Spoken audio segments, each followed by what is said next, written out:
Bella's point of view.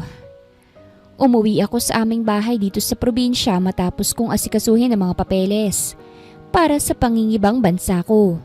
Matagal ko ng pangarap ang mag-abroad at ngayong nabigyan na ng oportunidad, hindi ko na yun pinalagpas. Ngunit pagdating ko sa amin upang ipaalam sa pamilya ko ang magandang balita, iba agad ang kanilang mga naging reaksyon, lalo na si Mama. Bakit ka pa mag-a-abroad? Maayos naman ang trabaho mo dito sa Pilipinas ha. Wala na rin namang paggagastusan dahil guminhawa na tayo kahit papaano. Ano pa bang gusto mo anak? Dito ka na lang. Ani Mama't napailing pa sa akin. Ma, matagal ko nang gustong magtrabaho sa ibang bansa. Sasayangin ko pa po bang pagkakataon na ito? Paglalaban ko sa gusto ko. Gusto ko pong gawin ang gusto ko, Ma. Gusto ko mag-explore. At isa pa, magagamit ko ang tinapos ko. Ewan ko sa'yo, Bella. Tumayo siya mula sa pagkakaupo sa sofa. Basta ako, hindi ako papayag sa pag-abroad mo. At umalis siya sa sala. Kumirot ang puso ko dahil sa pagtutol ni Mama. Naiintindihan ko naman siya dahil tama naman. Guminhawa na ang buhay namin kahit papaano. At kontento na rin kung ano man ang meron kami. Bukod doon, ako rin ang bunso nilang anak at ang tanging anak na hindi pa nag-aasawa. Kapag pupunta ako sa ibang bansa, sila na lang ang maiiwan dito. Pero kasi, papaano naman ang gusto ko? Kung palagi kong iisipin ang nararamdaman nila, papaano naman ako? Ayokong magsisi sa huli.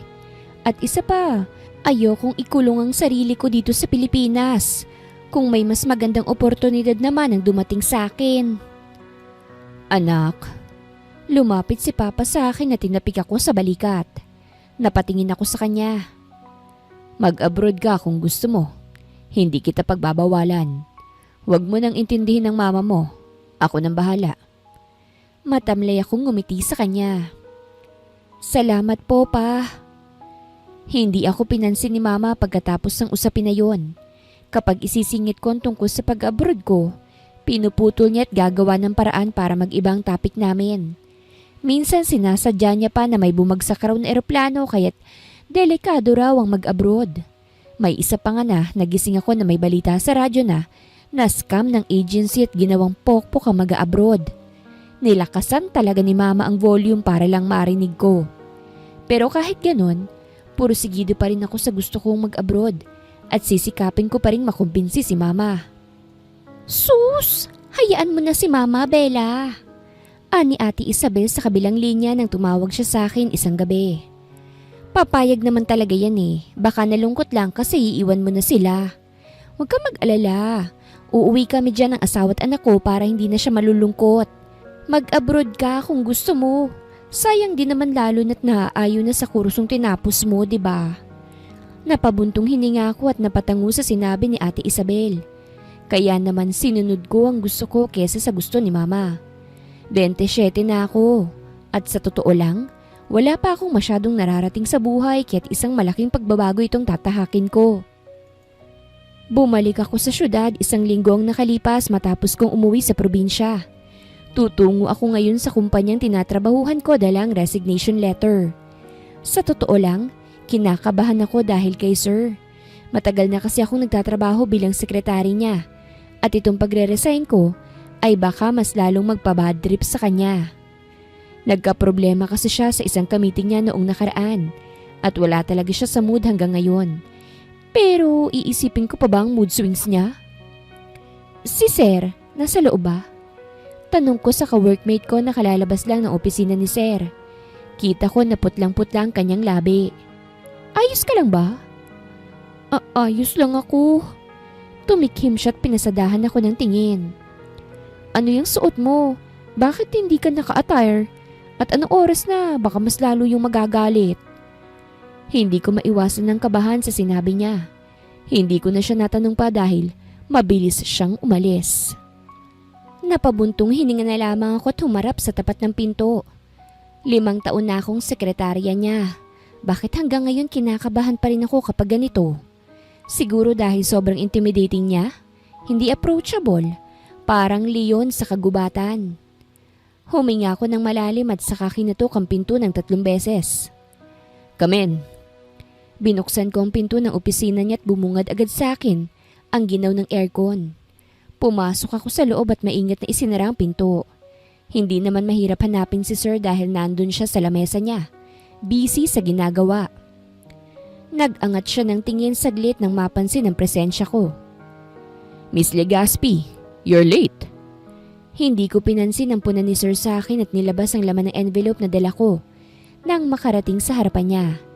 Nilapag ko ito sa table niya. I am here to pass my resignation letter, sir. Pigil hininga kong sabi. Natigil sa ginagawa si Sir at gulat na nag-angat ng tingin sa akin. What? Nagbaba siya ng tingin sa resignation letter ko at ibinalik muli ang tingin sa akin. For what reason? Nakastate na po sa letter, Sir Clint. Medyo nahihiya kong sabi. It was nice working with you, sir. Umigting ang panga niya. Can you wait? Marami pa akong ginagawa. Tumango ako at umatras ng 1 beses. Medyo nahiya ako dahil marami pala siyang ginagawa at inustorbo ko pa siya. Opo, sir. I can wait po. Please take your time. Alright, you may go. Saka lang ako nakahinga ng maluwag nang ako'y tuluyan ng makalabas sa opisina niya. Akala ko nga'y galit si Sir sa biglaang pagre-resign ko. Sa sobrang busy niya at sa pagliban ko pa. Hindi na ako magtataka kung malamig ang trato niya sa akin. Pero nang kukunin ko na mga gamit ko, nabalitaan ko na lamang na magpapadespedida si Sir Clint para sa akin na siyang napagulat sa akin ng gusto. Grabe! Ang swerte mo, Bella! Nag-resign ka na nga magpapadespedida pa si Sir sa'yo? Ani Pearl na tunog na iinggit. Isa siya sa mga katrabaho ko na naging kaibigan ko na rin. Nakakainggit! Sana kapag ako naman na magre-resign, magpapadespedida rin siya sa akin. Aray! Napahaplo siya sa ulo niya nang mahina siyang pinalo ni Melody. Kalalabas lang namin sa elevator na patungong first floor nang matapik namin yon. Tapos ko na kasing kinuha mga gamit ko at tinutulungan nila ako sa pagbubuhat. Gaga ka ba? Siyempre, matagal na rin naging sekretarya si Bella kay Sir Clint. 22 pa yata siya na magsimula maging sekretarya. Parang pasasalamat na rin yun kay Bella, yung despedida dahil sa serbisyo niyang umabot ng 5 taon at natiis ang ugali niya. Ikaw, 1 taon ka palang rito, uy. Alam ko, okay. Umirap si Pearl kay Melody at humawak sa braso ko. Pero ang swerte mo talaga. Mag-iibang bansa ka na. Kaya, wag mong tanggihan ang gusto ni Sir. Sulitin natin. At naghiyawan sila nang tuluyan na kaming nakalabas sa building. Pinaunlakan ko ang despedida party ni Sir Clint para sa akin. Yun ay dahil nakaset na ang lugar kaya't bawal nang tumanggi. Hindi rin naman palaging sinasaniban ng mabait na espiritu si Sir, kaya sinusulit ko na. Cheers! Sabay-sabay naming inangat ang aming mga baso ng beer at sabay namin itong ininom. Nasa isang restaurant kami na may karaokehan. Mahaba ang table namin at katapat ko pa si Sir na tahimik lang na umiinom. Buti at gusto niya naman dito. Sa sobrang yaman niya sigurado kung wala lang ang ganitong pangmasa na lugar para sa kanya.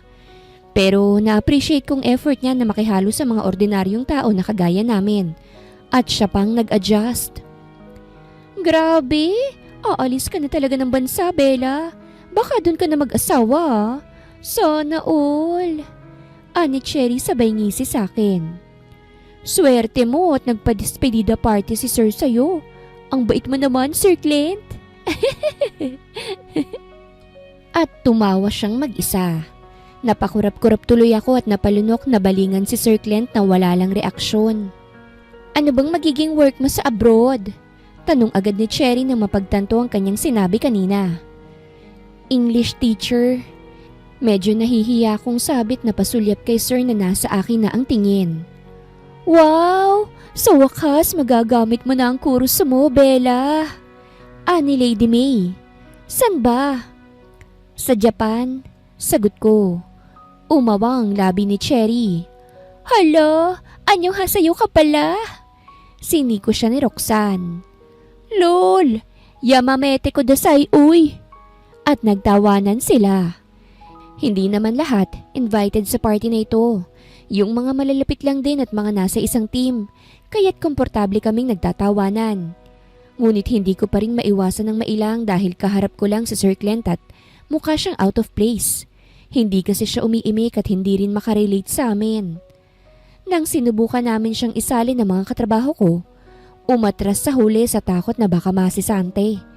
Kahit 5 taon na akong nagtatrabaho sa kanya, hindi naman ako nagkaroon ng close attachment sa kanya dahil kung trabaho, trabaho lang.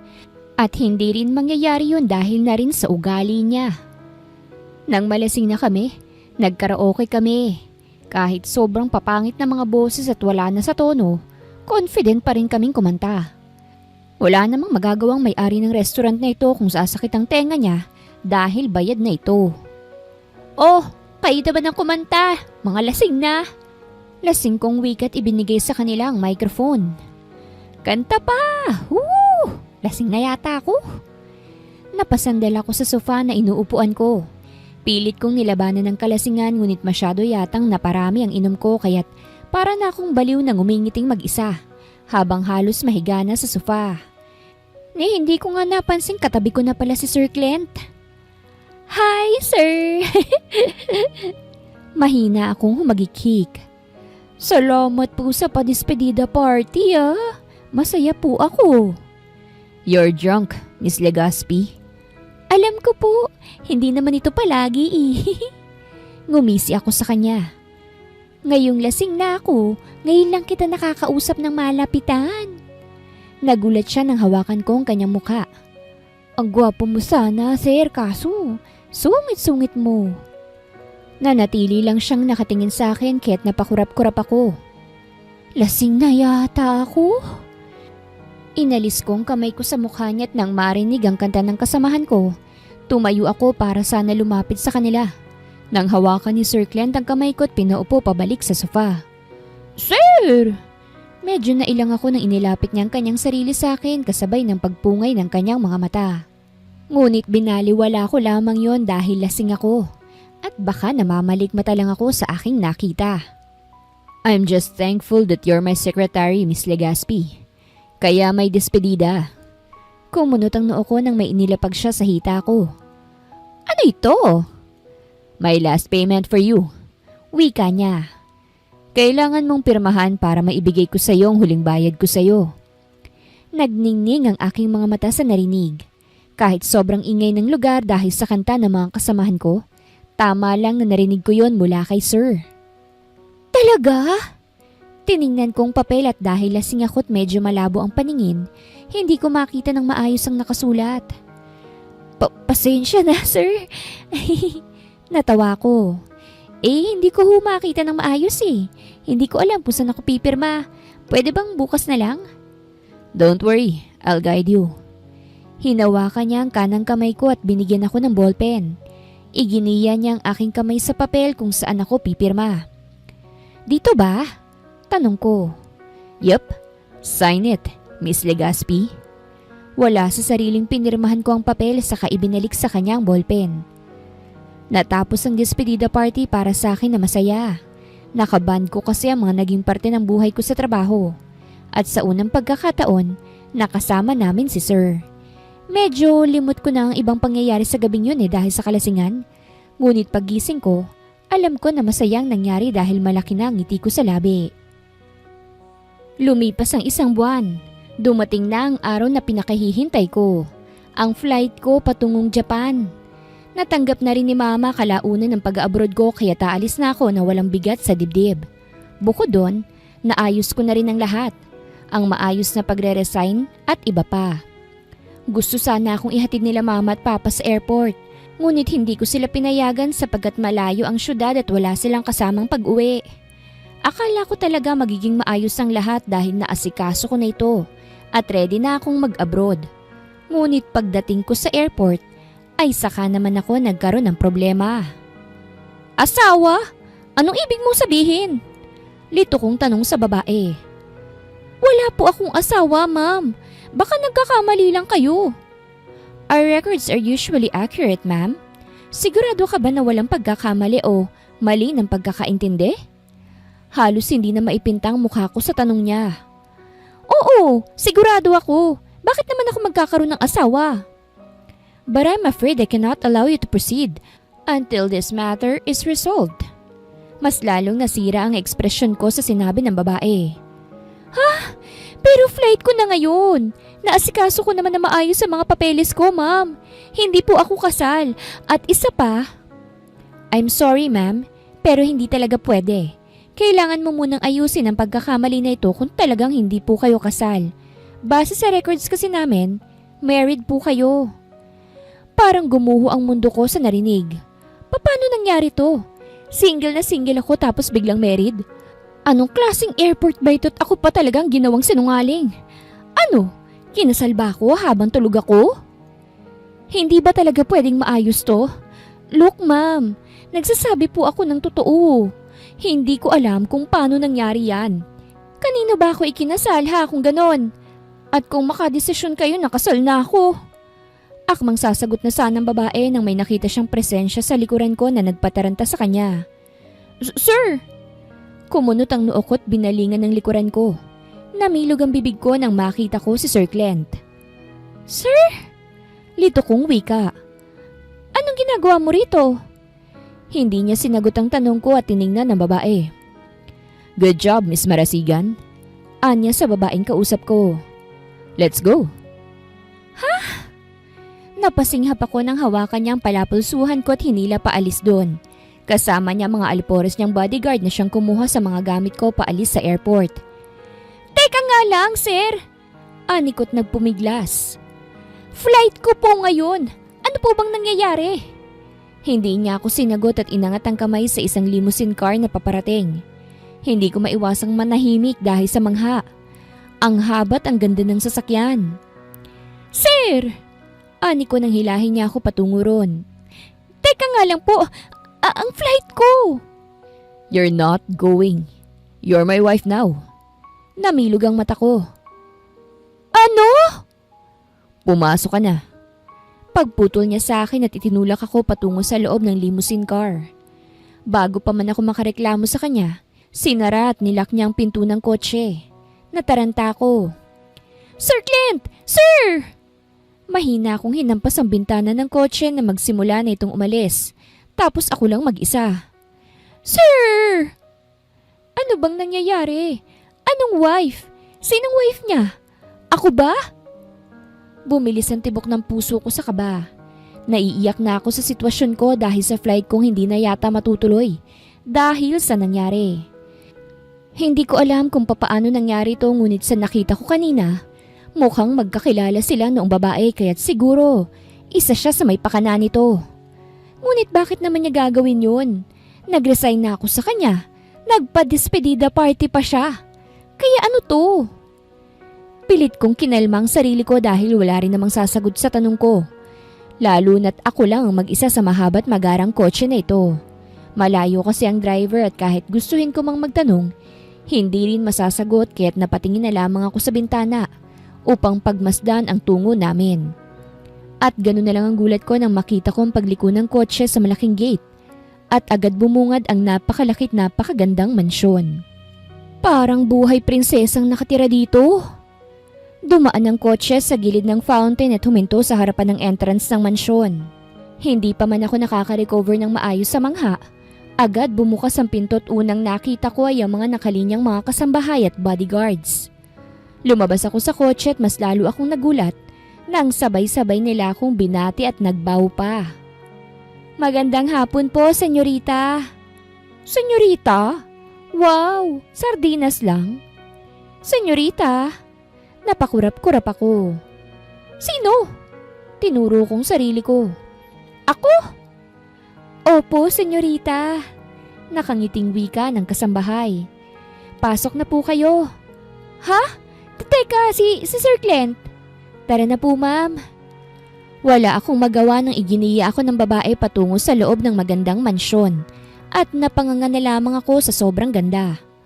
Unang napansin ko ay ang malaginto na chandelier na nagpakinang sa buong loob ng mansyon. Nakita ko rin ang hagdan na pakurba na may red carpet pa sa gitna. Taray, parang bahay ng senyorita nga. Iha! Napaigdad ako sa isang boses na aking narinig. Pagbaling ko, nakita kong isang pamilyar na ginang na sosyal ang pananamit. Hindi ko pa siya makilala nung una dahil malayo pa siya. Ngunit nang tuluyan siyang makalapit sa akin, mahina akong napasinghap. Ma'am! Ani ko nang makilala ko na mama ni Sir Clint ito, si Ma'am Clarissa. Oh my gosh! Tilin niya at niyakap ako. I'm so happy that you're here! Wala akong ibang naramdaman ngayon kung hindi kalituhan sa buong pangyayari. Nang kumalas siya sa yakap, ngumiti siya ng malaki sa akin. I can't believe na ikaw palang pinakasalan ng anak ko. Anya, I am so happy knowing na sekretary ka niya for 5 years. Wala na akong ibang mapipili pa na babae sa kanya kung hindi ikaw lang. Ma'am, pasensya na po pero hindi ko po kasi asawa si Sir Clint. Nagkakamali po kayo. Hindi ko nga po alam kung bakit ako nandito eh. Actually, flight ko po sana ngayon patungong Japan kaso... At plano mo pa talagang iwan ang anak ko? Madrama niyang tanong at hinawakan ang kamay ko. Iha, alam ko namang may pagkapangit talagang ugali ng anak ko pero kung may tampuhan kayong mag-asawa, huwag naman ang aabot sa punto na lalayasan mong anak ko. Mabuti na lang at pinsan niyang may-ari ng airport na yon, naharang ka. Nanlumo ako sa narinig. Po, naharang? Diyos mio, nagkamali siya ng hinarang. Hindi po kami kasal ni Sir Clint. Napaka-imposible po nun. Iha naman, bakit mo pa itatanggi ang obvious? Tingnan mo nga naman ang malaking frame na yan, oh. Medyo nagtampo nga ako sa anak ko dahil hindi nyo man lang ako inimbitahan sa private wedding nyo. Ha? Nailibot kong paningin ko upang makita ang sinasabi niyang frame. At halos lumabas ang kaluluwa ko sa katawan ko nang makita kong malaking frame na nakadikit sa pader. Isa itong wedding picture na may mukha ko at mukha ni Sir Clint. Putang! Paano nangyari yan? Ang galing naman ng pagkaka-edit. Napakagaling. Sobrang galing dahil parang kaming talagang dalawa. Mabubuang na yata ako sa mga nakikita at nalalaman ko ngayon. Panaginip ba to? Kasi kung ganun gisingin niyo na ako. Napatili si Ma'am Clarissa nang sinampal-sampal kong sarili ko. Oo, sinampal-sampal ko ng paulit-ulit ang sarili ko upang magising ako sa katotohanan. Nagbabaka sakali na panaginip lang ito at pagising ko, flight ko na patungong Japan. Tuloy lang sana ang sampalan kung wala lang pumigil sa akin. Stop it, Bella! Namilog ang mata ko nang makita ko si Sir Clint. Sir! Anak! Ano bang nangyayari? Hindi mo raw siya asawa. Nag-away lang kami ng asawa ko, ma. Wika ni Sir Clint sa mama niya, habang nasa akin pa rin ang kanyang tingin. Sir Clint! Let's go! Hinila niya ako palayo sa mama niya na litong-lito sa nangyayari. Dinala ko ni Sir Clint sa ikalawang palapag ng mansyon at diniretso niya ako sa isang silid. Binitawan niyang kamay ko at huminga siya ng malalim. Sir, ano po bang ibig sabihin nun? Anong ibig sabihin itong lahat ng to? Tumingin siya sa akin. You're my wife. Wife? Mawalang galang na po pero hi po ba kayo ngayon? Paano po kita naging asawa, sir? Sa pagkakaalam ko, sekretarya mo po ako. Hindi mo ko asawa. At isa pa po, alam niyo po na flight ko ngayon patungong Japan, di ba? We're married, so you can't leave. May kinuha siya sa isang drawer at ibinigay niya yun sa akin. Kunot na ako itong kinuha. Ano to? Our marriage contract. You are legally married to me. You are Bella Rachel Legaspi Montemayor. Napatakip ako sa aking bibig nang makita ko ang marriage contract at ang mismong pirma ko. As in pirma ko talaga. Paano nangyari to?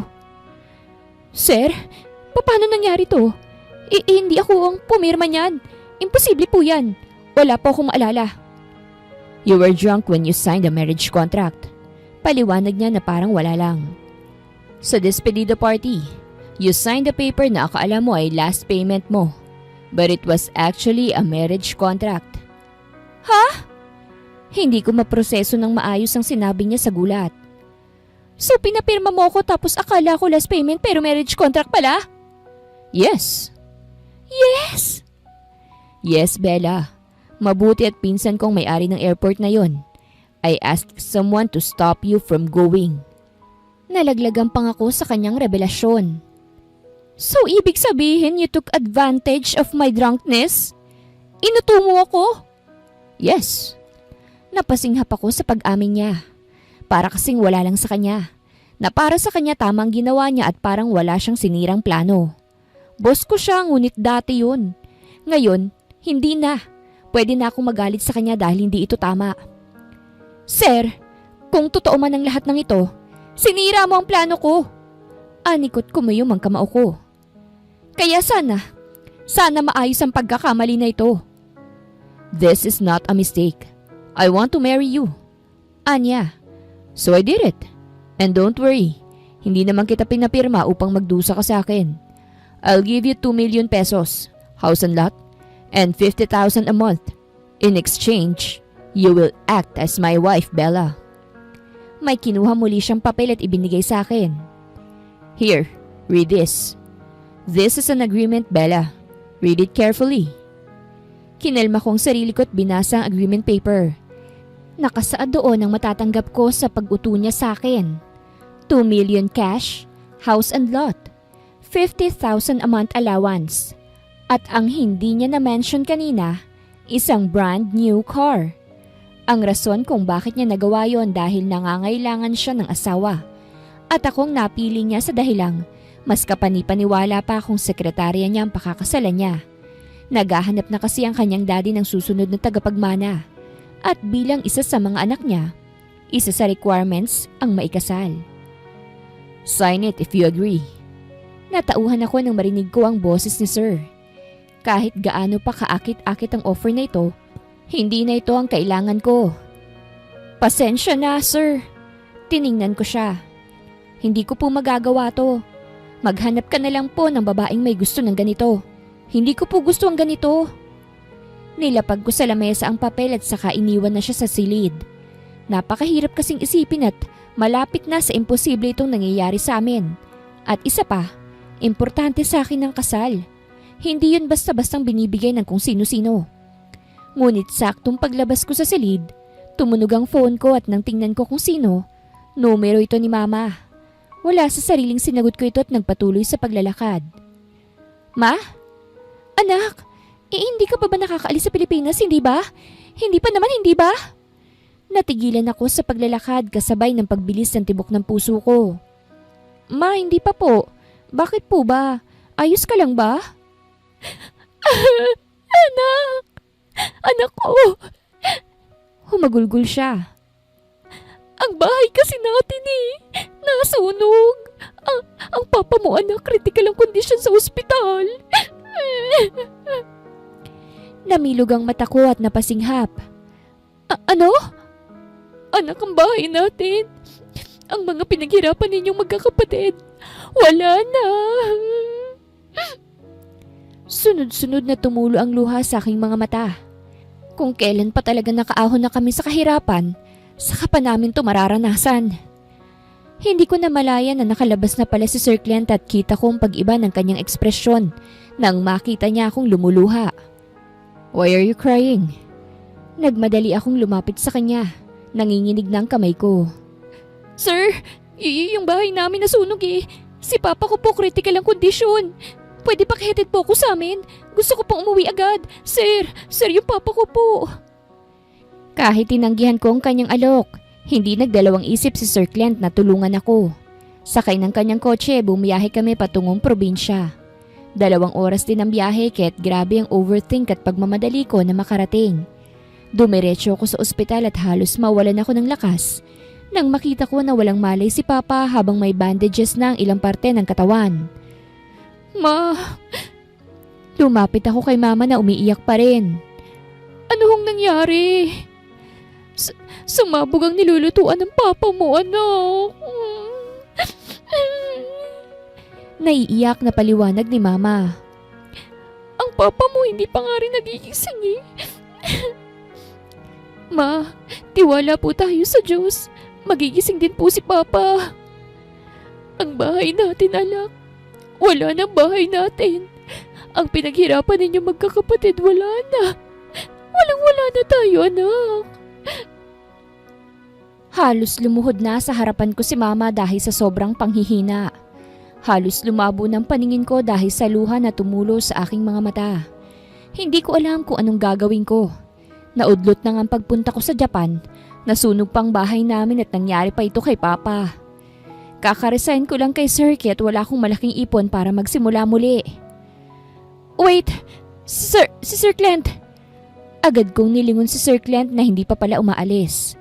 Pinalis ko ang luha sa aking mata saka lumapit sa kanya. Huminga ako ng malalim. Sir, alam kong makapal ng mukha ko. Tinanggihan ko na kanina pero ngayon, sir, wala na po akong trabaho eh. Wala rin masyadong ipon. Hindi ko na alam kung anong gagawin ko sa sitwasyon na ito. Panibagong luha na naman ang tumulo sa aking mata. Tatanggapin ko ng alok. Yung 2 milyon. Yung bahay. Asawa mo na ako. Hindi na po ako magrereklamo, please. Pakitulungan lang po pamilya ko ngayon. Sumeryoso ang mukha ni Sir Clint. Gamit lamang ang kanyang hintuturo sa kanang kamay, pinalis niya ang luha sa aking mata. All right, stop crying now, Bella. Your husband will help you. Tinupad nga ni Sir Clint ang sinabi niya, kapalit ng pagiging asawa niya. Binigyan niya ako ng 2 milyon.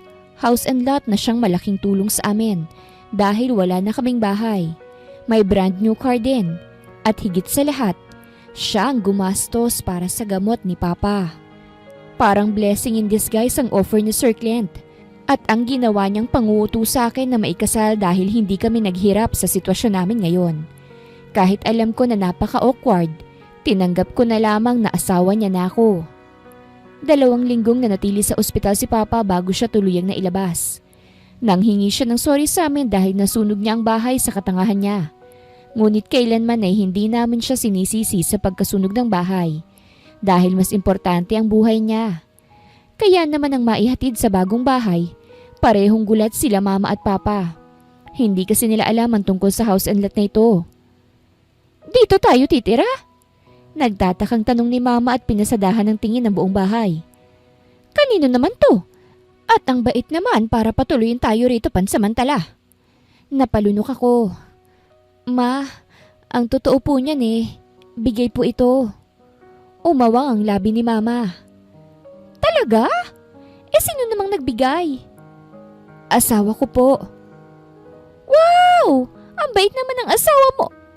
Natigilan si Mama nang may napagtanto siya. Asawa? Kanino nga ka mong kasawa? Tama bang narinig ko? Single ka anak ka. Paano kang nagkaroon ng asawa? Singit naman ni Papa na nasa wheelchair. Ama, Pa, ang totoo ho niyan eh. Hindi ko natapos ang aking sasabihin nang biglang bumukas ang pinto ng bahay at iniluwa roon si Sir Clint. Nag-iba ang ekspresyon ng mga magulang ko nang makita siya. Welcome, Mr. and Mrs. Legaspi. Formal na wika ni Sir Clint at nang tuluyang nakalapit sa magulang ko ay naglahad siya ng kamay. Nice to meet you. I'm Clint Adamson Montemayor, Bella's husband. Nalaglag ang panga nila Mama at Papa sa sinambit ni Sir Clint. Napaiwas na lamang ako ng tingin at tingin ko marami silang magiging tanong lalo na si Mama. Kaya naman nang makapasok na sa loob ng bahay ay nirakrak na agad kami ng tanong. Asawa ka ng anak ko? Hindi makapaniwalang tanong ni Mama nang nasa sala na kami ng bahay. Iho, nagayuma ka ba nitong anak ko? Ma, ano bang tingin mo sa akin? Pangit na pangit lang? Abay malay ko sa'yo anak. Masyado ka yatang sinuwerte at malaking isda agad ang nabingwit mo. Ani Mama't natawa. Hindi naman ako against sa iyo, iho. Siyempre kaligayahan namin kapag may kapares na sa buhay ang mga anak namin. Pero, paano kayong ikinasal? Hindi namin alam at saka hindi rin kami in-invite. Kung nag-imbento lang itong anak ko ng istorya at sinusuportahan mo lang, dadalhin ko sa mental ang anak ko. Ma! At talagang binigyan mo pa kami ng malaking bahay, iho ha? 1/4 lang yata yung nasunog naming bahay dito. Ani pa ni Mama. At saka pinagamot mo pa ang asawa ko. Wow! Napatingin ako kay Papa na hindi maipinta ang mukha. Pa, anak, Sigurado ka bang ikinasal ka sa lalaking ito? Ani Papa na sobrang seryoso ng mukha. Hindi ka ba inuto nito? Asawa ko? Ani Mama at mahinang tinampal si Papa. Tingin mo inuto ng gwapong binatang yan ang anak natin? Baka si Bella pang nauto dyan. Belinda, ani Papa na seryosong seryoso. Maganda rin naman ang anak natin. Kung hindi lang focus sa sariling karir yan, baka naasawa ng anak ng mayor sa kabilang bayan. Magandang anak natin at inosente, kaya't madaling mauto. Nakita kong paggalaw ng Adam's apple ni Sir Clint sa sinabi ni Papa. Para kasing guilty siya dahil totoong nauto niya ako sa palast payment niya na. Marriage contract naman pala. Pero ano pa bang magagawa namin? Nangyari na eh. Pero asawa ko na po siya pa. Anikot na pakagat sa ibabang labi. Asawa agad? Ni hindi mo nga naipakilala bilang boyfriend mo yan. Ang sabi mo lang sobrang istrikto ng boss mo at mukhang tatandang binata. Pa! Napatingin ako kay Sir Clint na napaangat na ng kilay sa akin. Nasabi ko lang po yun dahil nag-away po kami. Sikreto po kasi yung relasyon namin pa. Dahil baka ma-issue. Ang totoo po niyan matagal na po kami. Hindi ko akalain na magagawa kong magsinungaling sa pamilya ko. Nakagawa pa nga ako ng kwento na walang katotohanan. Pero kailangan kong makikooperate dahil malaki ang naitulong ni Sir Clint sa akin. At kailangang mapaniwala ko sila Mama at Papa na asawa ko talaga siya na hindi na sila magduda pa. Totoo ba ito, iho? Sekreto ang relasyon ninyo? Yes. Hanggang sa kasal na kayo, sekreto pa rin. Ikinahihiya mo bang anak ko? Namutla si Sir Clint sa tanong ni Papa. Pa? Napatingin si Papa sa akin. Pasensya ka na, Bella ha. Ikaw ang bunsong anak namin at gusto ko hindi ka mapunta sa maling tao kaya... Tiningnan muli ni Papa si Sir Clint. Kung mahal mong talagang anak ko, titira ka ng 1 buwan dito sa probinsya kasamang anak ko at ipakikita mo ang pagiging asawa mo sa kanya. Kapag hindi ka... Pa! Halos pagpigil ko na dahil seryosong seryoso talaga siya. Asawa ko? Ani Mama na medyo kinakabahan na rin. Ang asawa ni Bella ang nagbigay ng bahay na ito at nagpagamot sa'yo. Hindi ko ito utang na loob sa kanya. Pagputol ni Papa. Masama bang pangarapin na mapunta sa mabuting lalaking anak ko, Belinda? Hindi pa natin siya lubos na kilala kahit naging boss siya ng anak natin. Hindi ko naman siya pipilitin Kung ayaw niya. Alright. Sabay-sabay kaming napalingon kay Sir Clint. Ho? Napatingin siya sa akin. I'll stay here with you for a month, Bella. Magandang araw mga viewers. Ang kwentong ito ay hatid ng Love Series TV. Salamat sa pakikinig. Hindi nga nagbibiro si Sir Clint sa sinabi niyang titira siya kasama ako gaya ng sinabi ni Papa sa kanya. Sa probinsya nabili ni Sir ang house and lot kaya't probinsyang-probinsya pa rin ang buhay ng mga magulang ko. Kaso nga lang, kay Mama, bigla na lang naging sosyalin ang suot.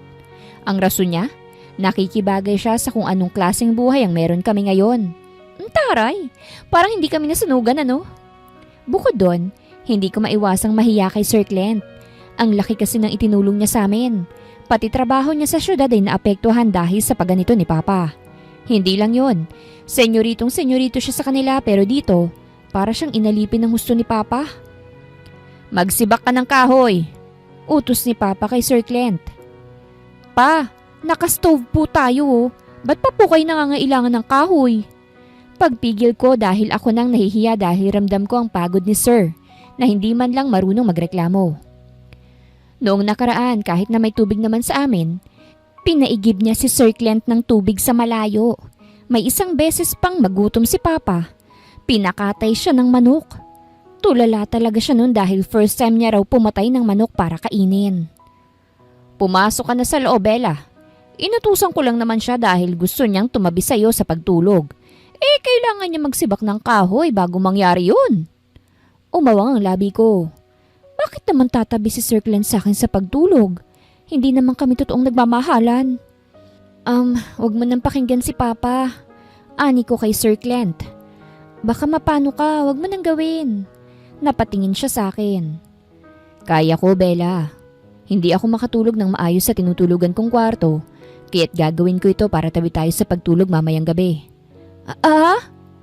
Hindi na niya ako pinansin at nagsimula na siyang magsibak ng kahoy sa labas, habang audience niya si Papa na tinitingnan siya ng maigi.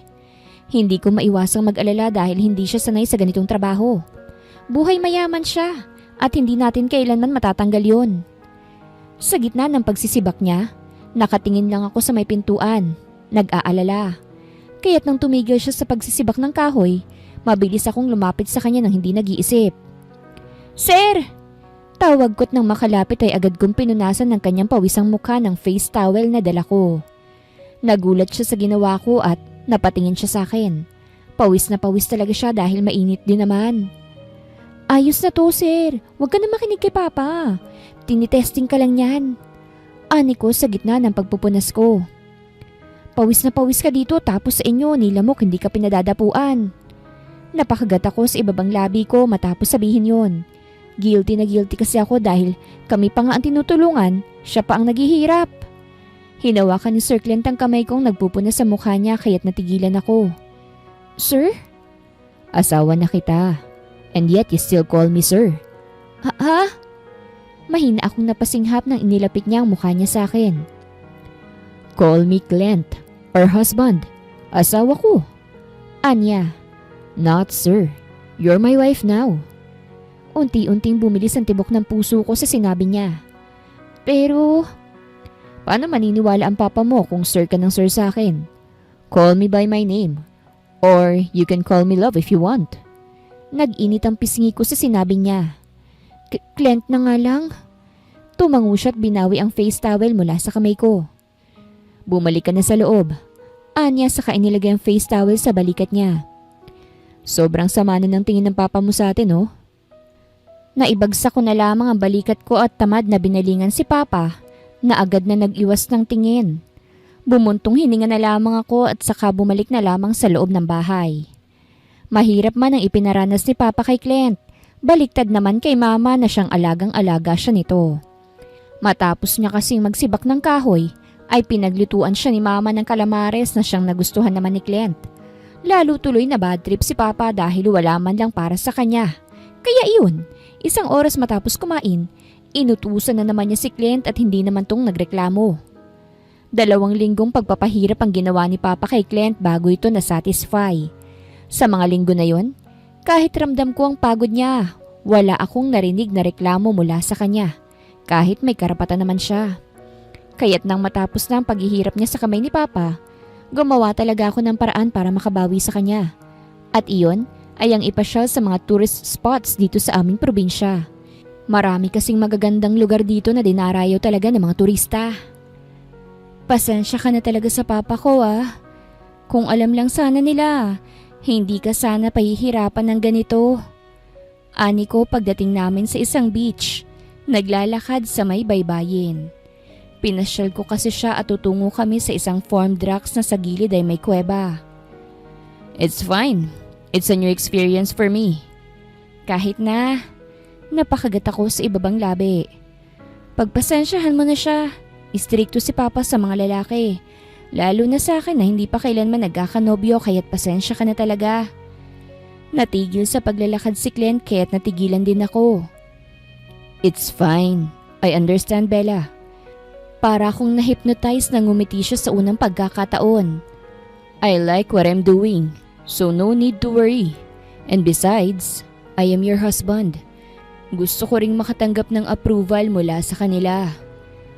Nagkatinginan kami matapos niyang sabihin yon.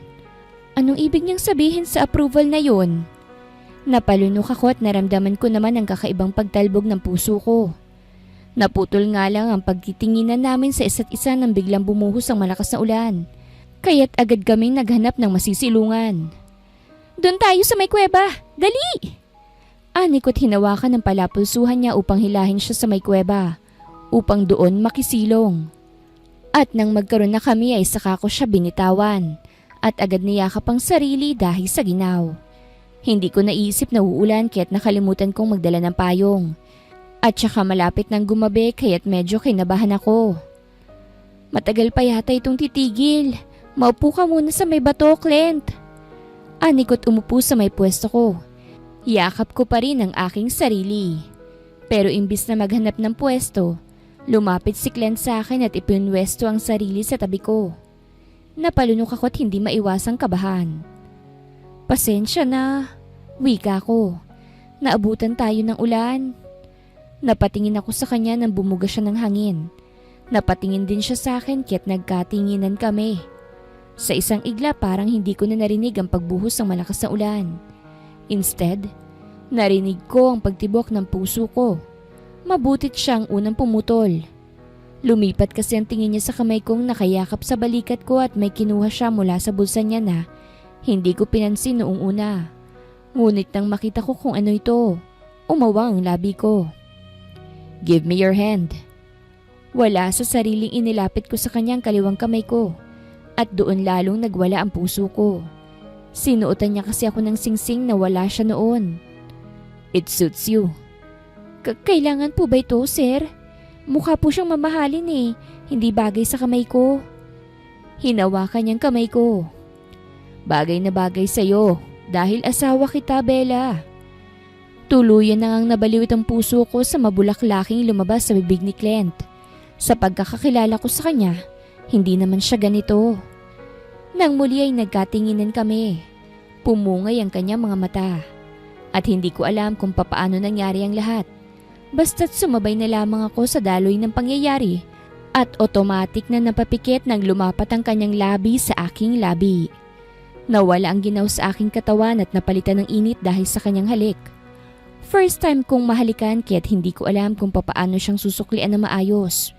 Pero hindi ko naman siya mapigilan dahil na rin sa aking nararamdaman na siyang nagdala sa akin sa sitwasyon na ito. At simula sa araw na yon, tuluyang nagbago ang lahat sa amin at isinaroon ang kung anong namamagitan sa amin ni Clint Adamson Montemayor. Clint's point of view. Natapos ang isang buwang pagtira ko sa probinsya kasama ang pamilya ni Bella at hindi ko maiwasan ng mapangiti. Dahil kasi sa isang buwan na yun, kahit naranasan ko ang kahirapan sa kamay ng padre de pamilya nila doon ko naman nakilala ng maayos si Bella, ang pinili ko na maging asawa ko. Magandang ideya na rin na nagbakasyon ako ng isang buwan dahil pagbalik ko, malalaman na nila Dad ang tungkol sa kasal ko. Ang rason ko kasi sa aking paglilive ay magbakasyon kasamang asawa ko. Ngunit hindi pa nila alam kung sino.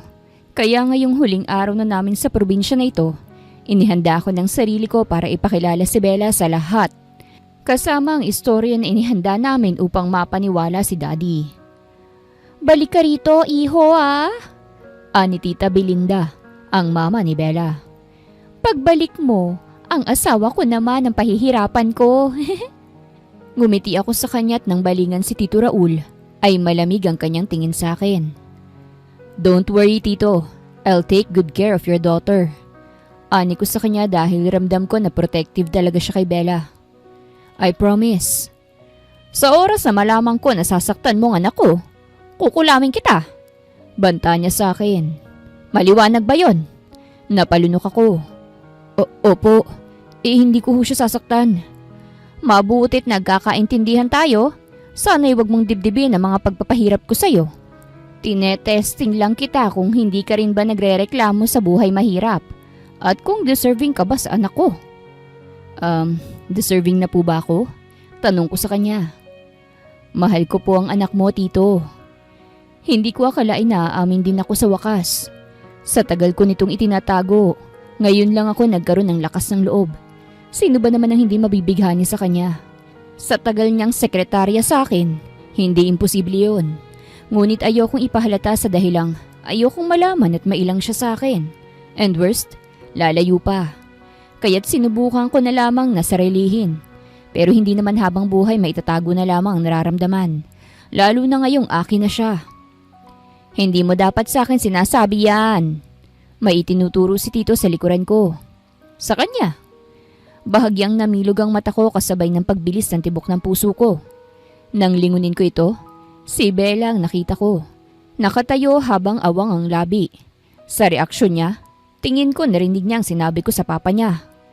Tumikhim si Tita Belinda at hinila na ang asawa niya. "Pasok muna kami sa loob Tara na, asawa ko." Hindi na nakaalma si Tito Raul na balak pa sanang manatili ngunit walang nagawa dahil sa paghila ng asawa niya patungo sa loob ng bahay. Nang kami na lamang ang natira, nakita ko na napalunok siya. Bella, narinig mo ba yun? Tanong ko sa kanya na nagpataranta sa kanya. Totoo yun. Seryosong sabi ko. Na, mahal mo ko? Tanong niya't bahagyang namula ang pisngi. Unti-unti akong lumapit sa kanya. Oo, hahalikan ba kita sa kuweba na yun kung hindi? Mas lalo lamang namula ang kanyang mga pisngi. At hinalikan mo rin ako. Ang ibig sabihin ba noon, may nararamdaman ka rin para sa akin? Aalis na tayo hindi ba? Pagpalit niya agad sa usapan. Tara na, para hindi tayo abutan ng traffic. Tatalikuran niya na sana ako ngunit kinuha kong kamay niya at pinatigil siya. I am in love with you, Bella. Matagal na. Ani ko pa. Kung hindi ka naniniwala, ayos lang. I'll make you believe me. And not only that, I'll make sure you ended up loving me too. Nanindigan ako sa pag-amin ko sa kanya kahit hindi ko alam kung anong magiging sukli nito. I just know na after a month of living together in a rural place, napagtanto ko na hindi na dapat tinatago ang nadarama ko, lalo na ngayong kasal na kami. Nang malaman ko na naghahanap ng tagapagmana si Papa, kumilos agad ang mga anak ni Papa sa iba't ibang babae. Isa kasi sa requirements ay ang magpakasal kaya ngayong nagpaplano pa lamang sila sa kasal nila. Inuto ko na agad ang sekretarya kung aalis na sana ng bansa dahil wala naman akong ibang babae na gustong maging asawa kung hindi siya lang. Pagbalik namin sa syudad, gulat na gulat ang lahat ng malamang kasal na ako at sa sekretarya ko pa. Maraming tanong ang agad na ibinato sa aming dalawa ngunit ako lang ang sumalo sa lahat sa dahilang ako naman ang naglagay kay Bella sa sitwasyon na ito. Pati ang mga anak ni Papa sa ibang babae na alarma sa balitang ikinasal na ako. Senyorito Clint, nandito na po ang mama nyo. Gusto ko niya makausap.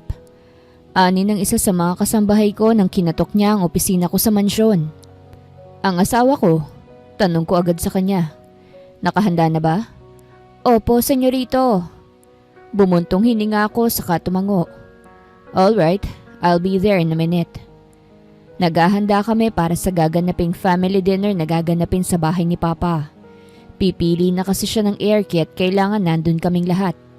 Hiwalay na sila mama at papa dahil sa pambababae nito na nagresulta ng 3 pang anak sa iba't ibang babae na nag-aabang din sa kayamanan ni Papa. Ngunit bago kami magtungo ron, magde-date muna kami ng asawa ko. Anak? Ani mama nang makita akong lumabas sa opisina. Kailangan ko ba talagang pumunta? Makikita ko na naman ang kabit ng daddy mo. You need to be there, ma. Ani ko. For the wealth. Kailangan mo pa ba talagang sumali dyan, anak? Nag-aalalang tanong ni mama sa akin. May sarili kang kumpanya. You don't need your father's wealth. Hindi lang yan tungkol dyan, mama. Hindi rin yun ang habol ko. But what can I do? Si Daniel ang magiging tagapagmana? Ganun ba? You know him, mama. Mawawala ang pinaghirapan ni Papa kapag sa maling tao yun mapupunta. Kaya as his first son, I'll do everything para akong mapili niyang susunod na tagapagmana. But first, kailangan ko munang ipasyal ang asawa ko. Sumilay ang ngiti sa labi ni mama sa huli kong sinabi. Does it mean, bibigyan mo na ako ng apo? Huh? Mahinang tinampal ni mama ang balikat ko. Alam mo naman, anak, matanda na ako. Baka naman gusto niyo nang gumawa. 10 months na lang birthday ko na. Tamang-tama. May ilang buwan pa kayo para ihanda't gawin ang regalo ko. Napangiwi ako sa sinabi ni mama't napailing na lamang. Wala pa sa bala ko ang buntisin si Bella. Kahit gustong gusto ko yon, hindi ko muna gagawin yon lalo na't hindi ko patuloy ang nakukuha ang pag-ibig niya. Bella's point of view. Ipinasyal ako ni Clint sa magagandang lugar dito sa syudad. Ito ang magsisilbing date namin at sa tanghali namin ginawa. Dahil mamayang gabi, tutungo kami sa bahay ng papa niya para sa isang family dinner. First time kong maramdaman ang lahat ng ito. At first time ko ring makikita ang other side ni Clint Adamson na kilala bilang masungit at poker face. Sa likod pala nito ay isa siyang sweet na lalaki, gentleman at higit sa lahat, husband material. Nang bumalik na kasi kami sa mansyon natapos ang isang buwang pananatili sa probinsya, ipinagluto niya ako ng agahan at may oras siya palagi sa akin kahit hindi naman talaga kailangan dahil alam ko naman na busy siyang tao. May isang beses na nabigyan niya ako ng bulaklak na binili pa niya sa malayo. Naging asawa talaga siya sa akin at sa totoo lang, nagpaiba yun sa pagtibok ng puso ko. Parang tuluyan ko na siyang napansin at tuluyan ko nang napagtanto na gaya niya, may nararamdaman na rin ako sa kanya na hindi na maitatago.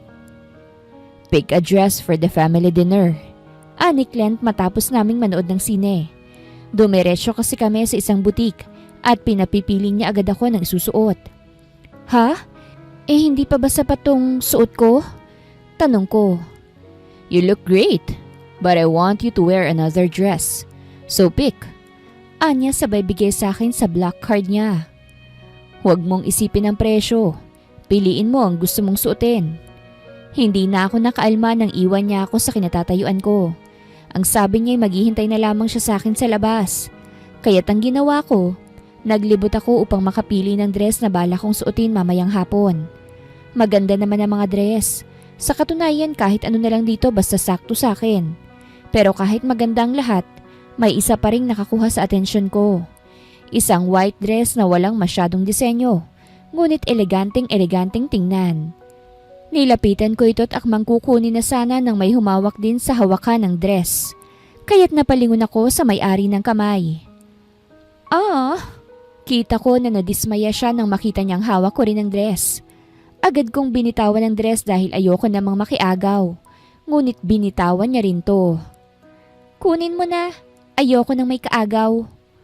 Umawang ang labi ko sa sinabi niya at pairap akong tinalikuran. Napatingin ako sa white dress at hindi na lamang ito kukunin dahil ayoko naman na mas lalong sasama ang loob ng babaeng customer na mukhang gusto ang dress na iyon. Kaya't naghanap na lang ako ng iba. Hindi naman mahirap sa akin na maghanap dahil hindi naman ako mapili sa damit. Kaya't nang magtungo na sa counter ay nakita ko rin ang babae ron. Umangat ang kilay niya nang makitang ibang pinili ko. Oh, hindi mo pinili? Sa bagay, cheap naman yun eh. Look at mine. Expensive. Inangat niya ang paper bag na dala niya at kinuha ang card niya mula sa cashier. Thanks. At umalis na siya kasama ang mga alipores niya. Napabuntong hininga na lamang ako saka nagbayad na rin gamit ang card ni Clint. Hindi ko naman pinansin ang mga ganon, lalo na't hindi ko yun kilala. Pero may mga tao palang ganon ano? Basta-basta na lamang magsusungit ng walang dahilan. Nagkibit-balikat na lamang ako saka lumabas na sa butik dalang binili ko. Nakita ko na naghintay si Clint sa labas. At nang makita ko, agad siyang lumapit at kinuha ang dala ko. Let's go. Susuotin mo pa ito. Hinawakan niyang kamay ko at pinagsalikop ito. Napangiti na lamang ako at mapayapa kaming lumabas ng mall. Sinuot ko ang dress na napili ko sa butik bago kami tuluyang nagtungo sa mansyon na pagmamay-ari ng papa ni Clint. Kung ang mansyon niya ay malaki at maganda, dito naman ay parang palasyo na sa laki. At hindi lang yun, doble-dobleng bodyguards. Anak! Ang tagal niyo naman! Ani Tita Clarissa na siyang naghihintay pala sa amin sa may entrance. Nandito na silang lahat, kayo na lang ang kulang. Gosh, ang pangit talaga ng vibes dito. Kumukulo ang dugo ko sa mga kabit na makakapalang mukha. Ma, calm down. Let's go. Hindi ko na na-appreciate ng maayos ang bahay dahil sa kaba na naramdaman ko. Ngayon ko lang kasi makakaharap sa personal ang multi-billionaire na si Mr. Ramonson Montemayor. Sa pagkakaalam ko, fixed marriage lamang sila ni Tita Clarissa. Kaya't kung saan-saan na lamang nangangapit bahay ang asawa niya. Kaya't hindi na ako nagtaka na mahabang lamesa ang gamit dahil sa mga anak, girlfriends nito at mga kabit nitong makikibahagi pa yata sa kayamanan. I'm sorry, we're late. Ani Clint sa mababang boses at saka pumuesto sa upuan na para sa amin. Oh my gosh! You're here? Napabaling ako sa babaeng nag-react na ngayon ay gulat na makita ko. Pamilyar ang kanyang mukha at nang makita kong suot niya, ay naalala ko kung saan ko siya nakita. Sa butik. Siya ang maldita na babaeng yon. She is my son's wife, iha. Nakataas ang kilay na wika ni Tita Clarissa, nakakaupo pa lamang sa pwesto niya na katabi lang sa asawa niya. Ikaw, anong ginagawa mo rito? You're not part of the family. Hindi ka rin girlfriend ng isa sa mga anak ni Ramon. Clarissa, bantang wika ni Mr. Ramon. Stop it. Hindi na maipinta ang mukha ng babae sa sinabi ni Tita Clarissa. Why would I stop, Ramon? Is she your new kabit? Ma, saway ni Clint. Stop it. Umirap si Tita Clarissa at hindi na umimik pa. Bukod sa amin, nandito ang 3 pang anak ni Mr. Ramon sa ibang babae na hindi lamang nalalayo sa edad ni Clint. Formal ang mga ito at ang nasa tabi nila ay ang mga pares nila at mga ina. Nandito ako upang sabihin sa inyo ang plano ko sa kayamanan ko at kung sino ang pipiliin ko na susunod na tagapagmana. Paninimula ni Mr. Ramon. Pero bago yan, gusto ko munang makilala ang kapares nyo sa buhay. Nagsimula nang magpakilala ang mga kapares ng iba pang kapatid ni Clint at hindi ko maiwasan ng manliit sa sarili dahil kadalasan sa kanila ay malalaki ang narating sa buhay. Mga businesswoman, may iba galing sa mayamang pamilya. At nang turn ko na, napatingin sila lahat sa akin. Nakita ko may black card kang dala kanina. Ani ng babae na kanina'y tahimik lang. So siguro naman, pinakamayaman ka sa mga babaeng nandirito. Kumunot ang noon ni Clint sa babae. Sa nakita ko sa reaksyon niya, tingin ko ay hindi niya kilalang babae. Hindi ko rin alam pero sa aura niya, tingin ko ay isang malaking bagay siya rito at hindi ko maiwasan ng kabahan. I'm Bella Rachel Legaspi. Pakilala ko sa sarili. Hindi po ako mayaman pero hindi rin po gaanong kahirap. I am just a simple girl. Dati akong sekretarya noong hindi pa kami kasal ni Clint. Oh, so ang black card na yon ay hindi galing sa'yo? So, wala ka ng trabaho ngayon? Tanong ng babae. She doesn't need to work. She's fine being my wife. Medyo iritadong sambit ni Clint at humigpit ang hawak niya sa aking kamay sa ilalim. Sino ka ba, ha? Singit ni Tita Clarissa na iritado na. Well, you'll find out soon, tita. At plastic na ngumiti ang babae. Napairap muli si tita. You don't have any business? Ang tanong mula kay Mr. Ramon ang nagpabalik sa akin sa realidad. Wala po. Ani ko. Huh? Natawa ang isang kapatid ni Clint na may malaking ngisi na. Mukhang wala ka pa yatang balak maging tagapagmana. Sa lahat pa talaga ng babae, pobre pa talagang pinili mo. Sa bagay, maganda naman siya kaso, ano bang maiaambag niya sa mga Montemayor? Nauna kang ikinasal pero that doesn't mean na ikaw ang susunod na tagapagmana. Dad, ayusin mong pagpili mo. Clint has his own company. Hindi na niya kailangan ng mga ari-arian nyo. Tama! Ani ng babae na tingin ko'y mama ng lalaki. Ang laki na ng kumpanya ni Clint. Huwag namang madamot. Sa iba naman ang iba. Hoy! Ikaw nakabit ka? You think my son have his wealth in a magical way, huh? It's his own hard work. His own sweat and tears. Why not magsipag din kayo at huwag umasa sa kayamanan ni Ramon? I'm just saying, Clarissa. Oh! You're just saying kasi takot ka na sa anak ko mapupuntang kapangyarihan and all. My son is the firstborn. Legal. How about your son? Natahimik ang babae. Tumikhim si Mr. Ramon. Stop it already. Cheska, magpakilala ka sa kanila. Hello everyone. I'm Cheska de la Vega. I am a daughter of Mr. Jason de la Vega, a business friend of Mr. Ramonson Montemayor. I am here dahil isa ako sa magiging asawa ng pipiliing heir ni Mr. Montemayor. Lahat kami nagkaroon ng iba't ibang reaksyon dahil sa sinabi ng babae.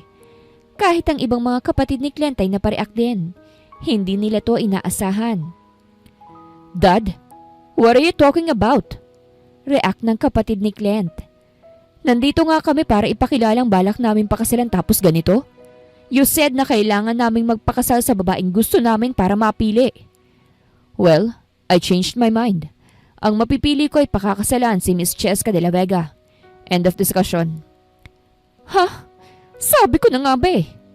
Tumayo si Tita Clarissa. Ano nga bang ine-expect ko sa'yo, Ramon, ha? Tuso kang talaga. Let's go, Clint. Wala kang makukuha rito. You don't need his wealth anyways. At nauna nang nag-walk out si Tita Clarissa sa dining area nang hindi pa nagagalaw ang pagkain. Sunod namang tumayo si Clint na ikinagulat ko. Let's go, Bella. Napatayo na rin ako, taalis na sana kami nang magsalita si Mr. Ramon. Clint? Tawag ng papa niya. Think about it. Hindi nilingon ni Clint ang papa niya at naglakad na kami palabas ng bahay nang walang imikan. Siguro nagbago ang isip ng papa niya at biglang ganon. At siguro ayaw ni Clint dahil sa akin. Napalunok ako at tahimik siyang tinitingnan habang nagmamaneho. Nakakunot ang kanyang noo habang nasa daan ng tingin. Mukhang malalim ang kanyang iniisip. Why are you looking at me like that? Natauhan ako nang sumulyap siya sa akin at nagtanong. Ha? Wala naman. Nag-iwas ako ng tingin at umayos ng upo. I know you have a lot of questions but don't worry. I won't marry that girl. Mahina akong napasinghap at hindi napabaling sa kanya. Bakit? Hindi ikaw ang magiging heir kung hindi mo siya pakakasalan. Do you want me to marry her?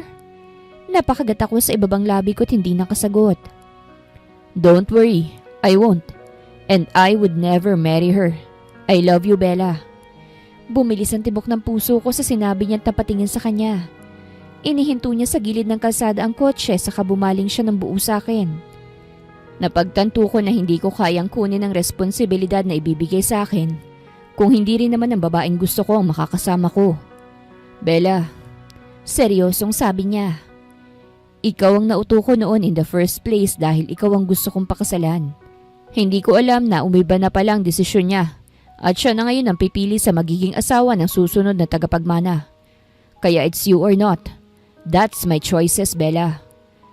Pumungay ang kanyang mga mata lalo na nang magtagpo ang aming paningin. Umusog siya sa upuan niya at hinawakan ang baba ko. Honestly, I don't care about his wealth, Bella. But I'm willing to take over dahil alam kong pinaghirapan niya yun. At ayoko namang mapunta sa kamay ng hindi marunong sa ganon. I am willing to be his heir since I am his firstborn. But I don't care anymore. I won't marry anyone else because I'm married to you. Tuluyan na ang nakuha ni Clint ang puso ko.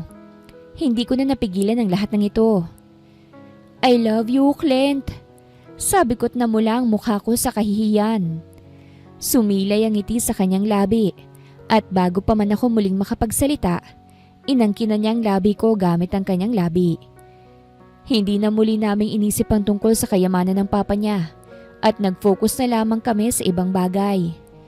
Tuluyan na kaming nawala sa usapan at nag-uumapaw na ang aming pag-iibigan. Ginampanan ko ang pagiging asawa ko sa kanya at ganun din siya sa akin.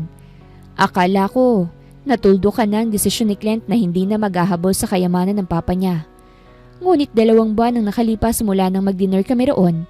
Nilapitan ako ng isa sa mga tauhan ni Mr. Ramon habang ako'y nasa mall. Mr. Ramon? Tanong ko sa lalaki. Yes, miss. Huwag mong sabihin to sa asawa mo. Tell your guards na may pupuntahan ka. At agad umalis ang lalaki. Hindi ko maiwasang kabahan at sa isip ko, parang nahuhulaan ko na kung bakit makikipag-usap si Mr. Ramon. Kaya maingat akong kumilos para lang magtungo sa isang private space dito sa mall na hindi magdududa ang mga guards ko. Magpapamassage ako. Paalam ko sa bodyguards ko habang nasa tapat na ng pinto. Pwede kayong maghintay sa labas. Okay po, ma'am. Nakahinga ko ng maluwag. Mabutit hindi pala tanong ang mga guards na ito kaya't payapa akong pumasok sa isang pinto. At bumungad sa akin si Mr. Ramon kasama ang mga bodyguards niya. Napalunok ako sa lumapit. Magandang hapon po, ani ko. Take a seat. Malamig niyang wika. Umupo ako sa upuang inihanda sa akin at pinagtagpo ko ang kamay ko. Kung intimidating si Clint, mas intimidating ang papa niya. Good afternoon, Miss Bella. Ani Mr. Ramon at tiningnan ako. How are you? 2 buwan mula nang huli kitang nakita. Ayos lang naman po. I see. Mukhang magandang samahan niyo ng anak ko ah. Napalunok ako. Opo. I'll go straight to the point, Iha. I am here dahil may iaalok ako sa'yo. Anyat ibinaba ang isang envelope sa lamesang nasa pagitan namin. I'll make your dreams come true.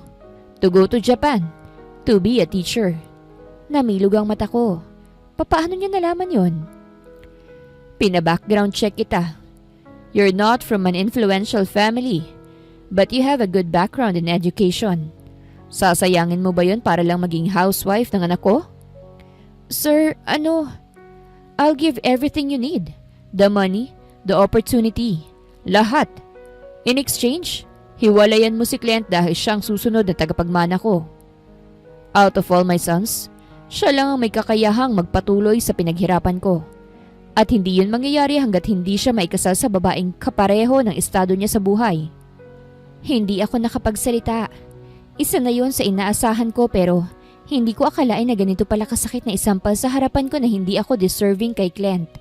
Dahil hindi kami pareho ng estado sa buhay. Mahal ko po ang anak nyo. Don't be selfish, Iha. Walang lugar ang pagmamahal dito sa mundo namin. All we care is business. Malulugi ang isang negosyo kung pinapairal ang pagmamahal. You don't know business, Iha. It's deeper than that. Pasensya na po pero mahal namin ang isa't isa. Masasabi mo pa ba yan kapag gagawin kong miserable ang buhay ng pamilya mo? Napasinghap ako. In just a snap of my fingers, I can do that. Unti-unting bumilis ang tibok ng puso ko sa kaba. Bakit po akong pinupunterian ninyo, sir? Asawa ako pero si Clint ang magdidesisyon sa gusto mo. Kung balak nyo kaming paghiwalayin para sa kayamanan mo, handa akong tanggapin yan kung makakabuti sa kanya. At siya na mismo ang nagdesisyon. Huwag nyo pong idamay ang pamilya ko sa problema nyo. But you know my son, Iha. Ayaw niya, kaya sa iyo ko pumunta. Hindi naman gagawing miserable ang buhay mo at ng pamilya mo kung tatanggapin mo ang offer ko. Go to Japan, get a new life. Tumayo ako. Pasensya na po, sir. Pero si Clint po ang kausapin nyo. Tatalikod na sana ako na magsalita siya. I hope you won't regret your decision, Iha. Muli ay napalunok ako bago ako lumabas. At saka imbes na bumili pa'y umuwi na lamang ako dahil sumama na ang pakiramdam ko. Akala ko'y wala nang banta na yun dahil wala namang nangyayari sa pamilya ko makalipas ang 2 linggo. Ngunit isang araw matapos kong tingnan si Clint sa pag-alis patungo sa kumpanya, bigla na lamang tumawag si Mama. Ma! Anak! Napatawag ka po. May nagpunta rito na isang lalaki na mukhang mayaman. May kasama siya mga bodyguards, anak. Kinausap niya kami at sinabing bibigyan niya tayo ng malaking pera. Aalis lang tayo sa lugar na ito at iiwan mo na si Clint. Alam mo anak, sabi ng lalaki, kailangan daw na maikasal si Clint sa mayamang babae para siyang pipiliin na maging susunod na tagapagmana ng kayamanan niya. Namilog ang mata ko. Ma, ano pang sinabi niya? Wala naman, hindi ako sumang-ayon sa sinabi ng lalaki kasi mahal niyong isa't isa kaso. Ang papa mo anak, tinanggap ang pera at nag-iimpake na dahil aalis na kami rito. Napasinghap ako.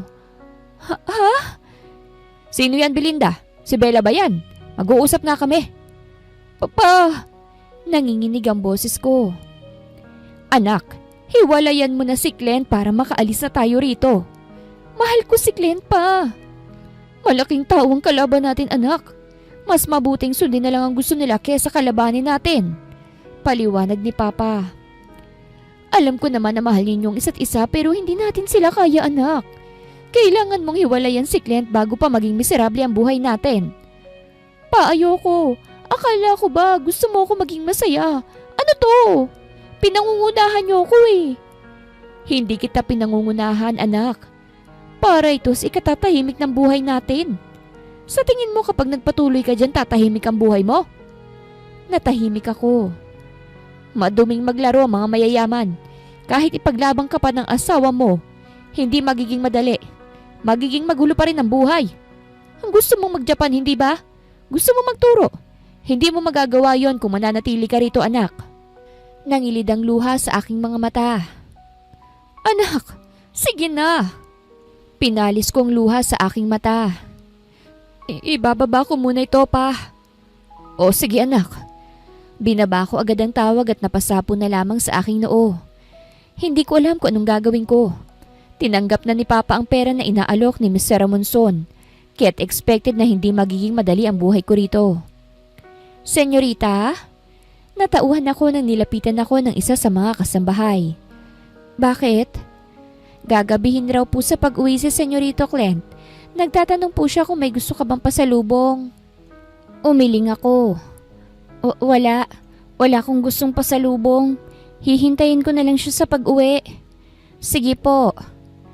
Sa kwarto lang ako buong araw at ang impormasyong mula sa magulang ko ang nagpalalim ng aking isipan. Hinintay kong pag-uwi ni Clint. Hindi ako kumain dahil nawalan ako ng gana. Ngunit umabot na lamang ng 9:00 ng gabi. Hindi pa rin siya umuuwi. Kaya't sinubukan ko siyang tawagan kaso hindi sumasagot. Hindi ko maiwasan ng kabahan. Pang-10 tawag yata ang ginawa ko bago niya tuluyang sinagot ang tawag ko. Hello? Malamig niyang salubong. Clint, nasan ka na? Hindi ka ba uuwi ngayon? Ano sa tingin mo? Kumunot ang noo ko. Ayos ka lang ba? Akala ko umuwi ka na rin. Kulang pa bang bigay ni Papa sa'yo? Iiwan mo ako, hindi ba? Namilog ang mata ko. Clint, saan galing yan? Hindi ako. Binigyan din ni Papa ang mga magulang mo. Tinanggap agad. Ikaw din binigyan. Clint, nasan ka ba? Tanong ko sa kanya. Wala akong tinanggap, hindi kita iiwan. What the heck? Narinig kong mura niya. Buisit na buhay to. Ang tagal kong hinintay na mapasakin ka. Inutupan nga kita pero itutulak mo lang din pala ako sa iba. Hindi! Nanginig ang boses ko. Nasaan ka?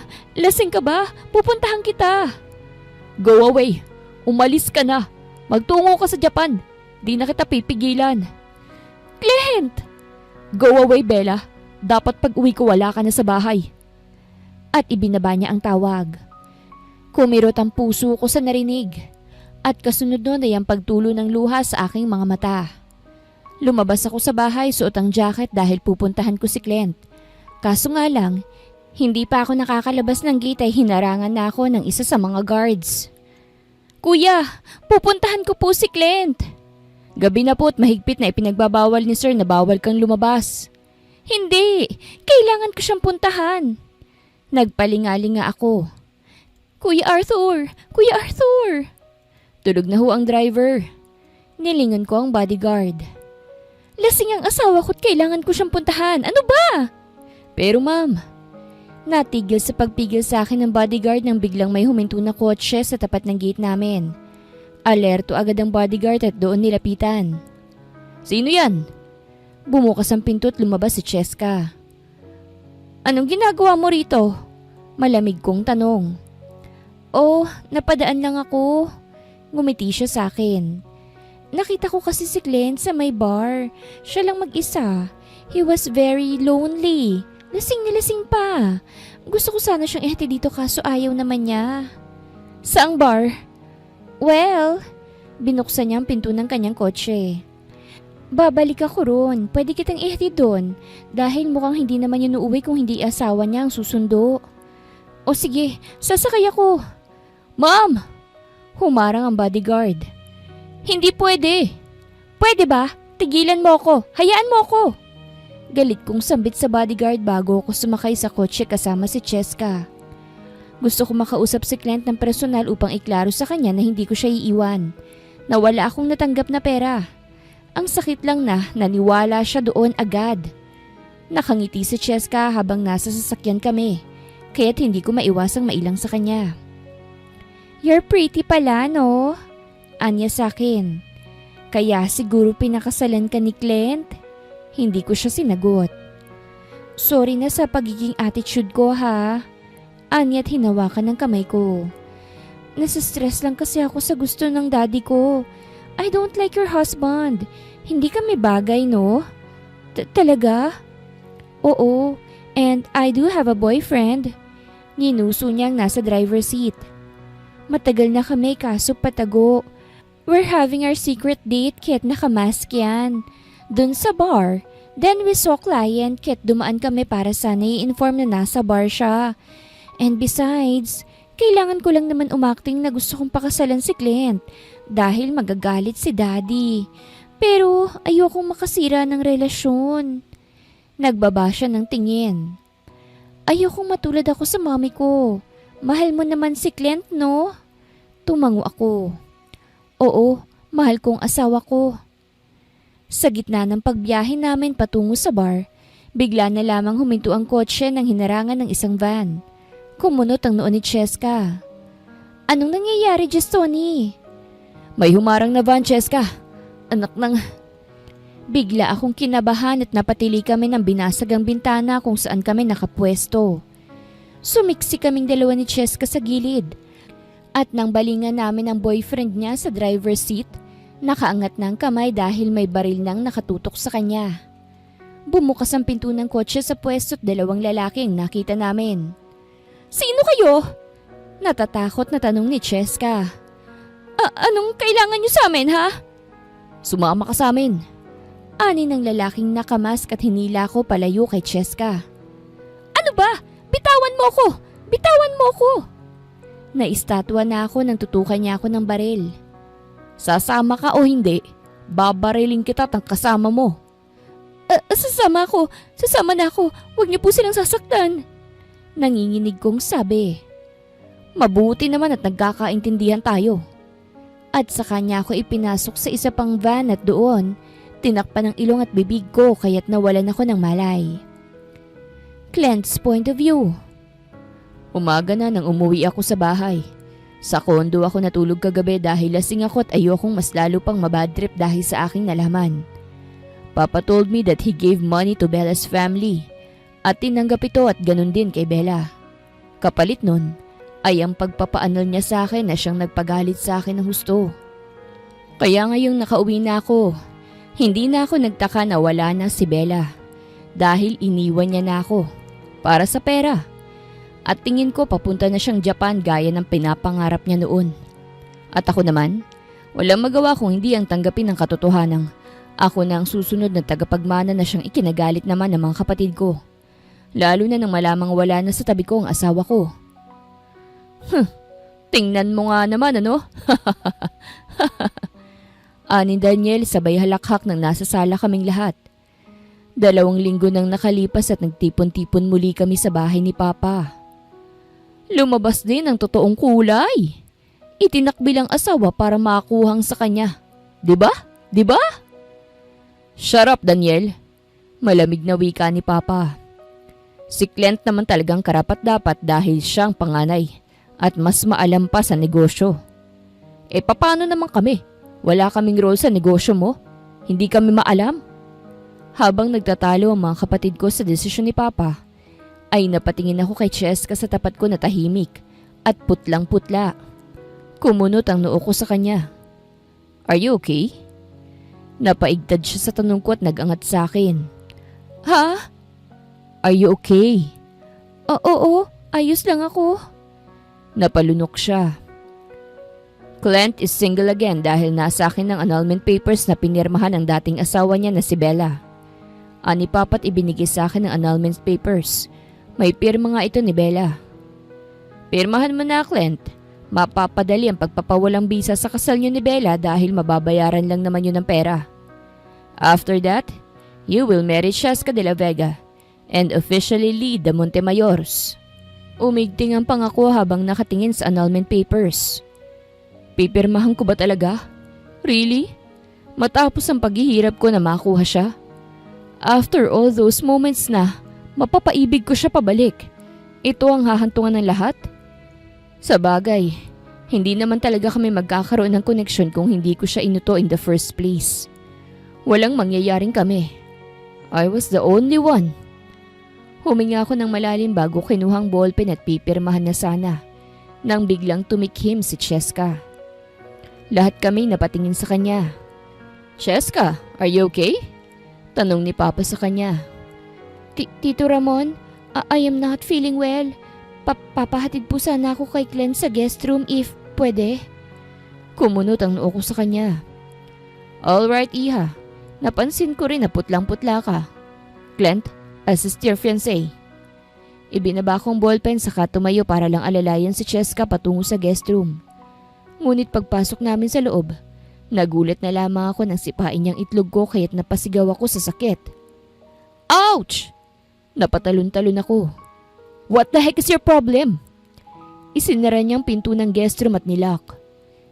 Pipirmahan mo ba talaga yon? Tanong niya sa akin. That's what you want, right? To marry me? Your dreams will come true. Napangiwi siya. You're a syumero. You think I like you? Ew. But this is not the issue here. Nakita ko muli ang ekspresyon niya kanina. Kailangan mong puntahan si Bella. Kumunot ang noo ko sa kanya. What? 2 weeks ago, pinasakay ko si Bella sa kotse ko para sana puntahan ka nung naglasing ka. Pero, hinarang kami ng isang van at kinuha si Bella. She was kidnapped. Hindi ko masabi kasi ang may pakana nun, ang daddy mo. Ang sabi ni daddy, I should stay quiet dahil hindi naman gagawa ng masama si Bella. Ilalayo lang sa'yo para maisip mo na iniwan ka niya kahit hindi naman talaga. Medyo natakot siya nang hawakan ko siya sa balikat. Bakit hindi mo sinabi? Nasaan na siya ngayon? Saan siya dinala? Sa Palawan. Nandun daw ang kanyang mga magulang kaya't doon dinala. Pero wag kang padalos-dalos. Ayokong malaman nila na ako nagsabi sa'yo, please. Mag-isip ka na lang ng plano. Pero hindi ako nakinig sa kanya at agad kinumpronta si Papa sa harapan ng lahat. Kinuha kong annulment papers at pinunito. What is the meaning of this, Clint? Ipasa mo na sa iba yung kayamanan mo. I'm done. Itakwil mo ako bilang anak mo. I will remove my surname Montemayor dahil nakakahiya. Anak, what's wrong with you? Tanong ni Mama na mukhang naalarma sa sinabi ko. Itinuro ko si Papa. That man, inilayo niya ang asawa ko. He asked someone to kidnap her. Ngayong nalaman ko na, I will cut my connections to you. I will never be the heir. At saka ako nag-walk out sa mansyon ni Papa dahil pupuntahan ko si Bella. She can't leave me like this kung hindi naman niya intensyon. Lalo na kung hindi naman talaga totoo ang sinabi ni Papa patungkol sa kanya. Nagtungo ako sa Palawan kasamang iba sa mga bodyguards ko.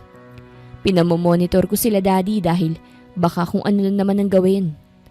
And there, I saw my wife nakaupo sa may buhangin, nakatingin sa kawalan.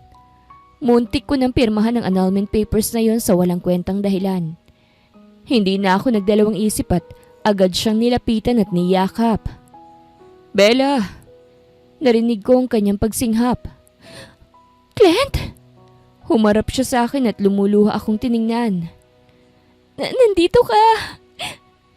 Hinawakan ko siya sa mukha at pinagtagpo ko ang aming mga noo.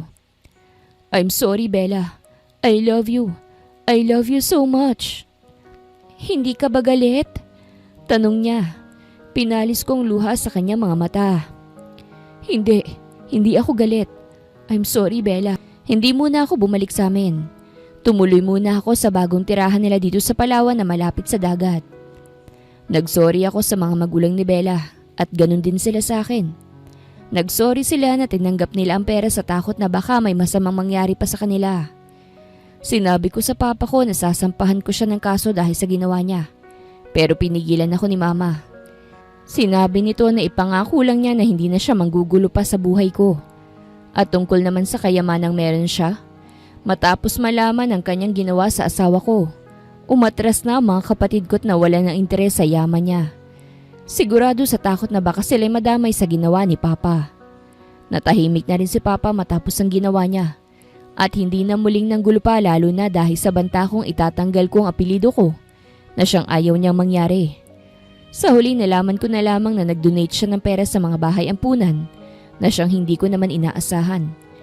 Nag-donate din siya ng pera sa mga nasalanta ng bagyo't iba pa. Hindi ko maiwasang magtaka sa kilos niya na parang ipinamimigay niya na lamang ang pera matapos makonsensya sa ginawang pangingidnap. Although wala naman siyang ginawang masama sa asawa ko, mali pa rin ang paraan ng ginawa niya. At makalipas ang 4 na buwan, nang plano na sana naming magpakasal ni Bella sa simbahan, Bigla na lamang dumating sa amin ang balitang pumanaw na si Papa. Lahat kami nagulat sa balita at nang tanungin ng personal doctor at nurses. May stage 4 cancer pala si Papa. Kaya naging desperado siyang ipasa sa akin ng lahat. At sa will, lahat ng mga anak niya ay may hati sa natirang kayamanan niya. Hindi naging mabuting asawa si Papa kay Mama. At mas lalong hindi siya naging ama sa akin. Pero nalungkot pa rin ako sa pagpanaw niya dahil hindi man lang niya ipinaalam sa lahat ang sakit niya. At kung wala siya sa mundong ito, hindi ko rin may experience ang buhay na ito. Inabot muna ng 1 taon mula nang pumanaw siya sa kamuling pinlano ang kasal namin sa simbahan at honeymoon naman nagaganapin sa Japan. Mabutit nagpauto ka pa rin sa akin. Pinakasalan mo na ako sa simbahan. Ani ko sa asawa ko nang nasa reception na kami. Magkaharap kami sa isa't isa't kakasubo ko lang sa kanya ng cake. Mahal mo kasi ako. Anya at saka ngumisi. At syempre, mahal din kita. Tumaginting ang baso galing sa bisita at iyon ang hudyat na kami maghahalikan sa harapan nila. Kaya't pinunasan ko muna ang konting kalat na cake sa gilid ng labi niya bago ko siya hinalikan sa labi. At sa pangalawang pagkakataon, may nauto na naman ako sa kasalan. Pero ang kaibahan, mapang-uto na kasal na may halong pagmamahalan.